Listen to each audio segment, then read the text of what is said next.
New টাউনে তৃণমূল কর্মীকে মারধরের অভিযোগ একেবারে তৃণমূল পার্টি অফিসের সামনেই, এবং এখানে অভিযোগ উঠছে তৃণমূলেরই একাংশের বিরোধের জেরে এই মারধর। অনুপ প্রতিনিধি আমার সঙ্গে রয়েছেন, আরো বিস্তারিত বলতে পারবেন অনুপ?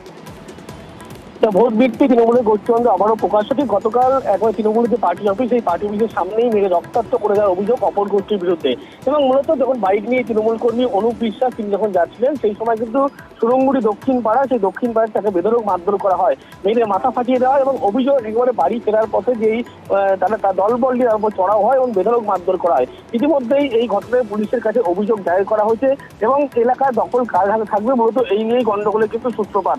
ভোট ভিত্তি আবারও কিন্তু নিউ টাউনে তৃণমূলের এই গোষ্ঠীদ্বন্দ্ব প্রকাশ পেয়ে যদিও এক পক্ষ যখন মারধর করে, অপর পক্ষ কিন্তু পাল্টা অভিযোগ করছে।